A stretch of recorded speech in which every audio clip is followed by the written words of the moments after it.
so is derived from his nature as man and from the function of moral values in human life, and therefore is applicable only at the time of a rational, objective interpretation of values imposed moral principles, which define and determine his actual self-interest. It is not a license to institution, and it is not applicable to the nor to any man motivated by irrational emotions, feelings, urges, wishes, or whims. This is said as a warning against the kind of Nietzschean egoists who in fact are a product of the altruist morality and represent the other side of the altruist coin. The men who believe that any action, regardless of its nature, is good if it is intended for one's own benefit. Just as the satisfaction of the irrational desires of others is not a criterion of moral value, neither is the satisfaction of one's own irrational desires. Morality is not a contest with wings. See Mr. Brandon's articles, Counterfeit Individualism and Isn't Everyone Selfish?, which follow. A similar type of error is committed by the man who declares that since man must be guided by his own independent judgment, any action he chooses to take is moral if he chooses it. One's own independent judgment is the means by which one must choose one's actions, but it is not a moral criterion nor a moral validation. It only reference to a demonstrable principle and validates one's choice.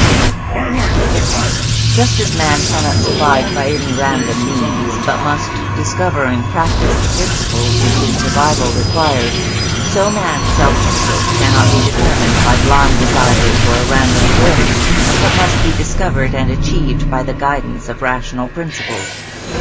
This is why the objectivist ethics is a morality of rational self-interest, or of rational selfishness. Since selfishness is concerned with one's own interests, the objectivist ethics uses that concept in its exact and purest sense. It is not a concept that one can surrender to man's enemies, nor to the unthinking misconceptions, distortions, prejudices, and fears of the ignorant and the irrational. The attack on selfishness is an attack on man's self-esteem. To surrender one is to surrender the other. Now a word about the material in this book. With the exception of the lecture on ethics, it is a collection of essays that have appeared in the Objectivist newsletter, a monthly journal of ideas, edited and published by Nathaniel Brandon and myself.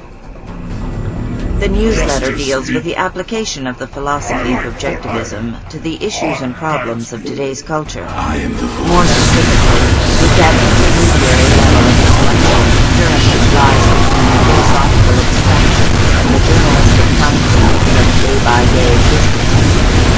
Its purpose is to provide its readers with a consistent philosophical frame of reference.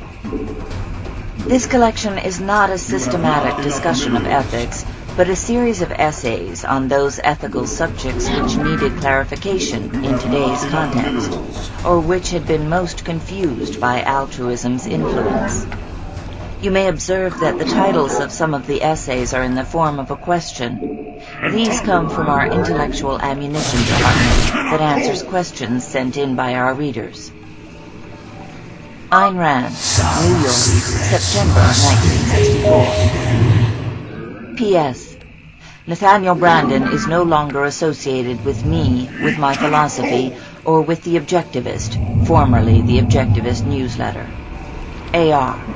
New York, November 1970. 1. The Objectivist Ethics by Ayn Rand. It was written by Ayn Rand on Ethics in Our Time, Madison, Wisconsin, on February 9, 1971. End of footnote. Since I am to speak on the objectivist ethics, I shall begin by quoting its best representative, John Galt, in Atlas Shrugged. Through centuries of scourges and disasters, brought about by your code of morality. You have cried that your code had been broken, that the scourges were punishment for breaking it, that men were too weak and too selfish to spill all the blood it required. You damned man,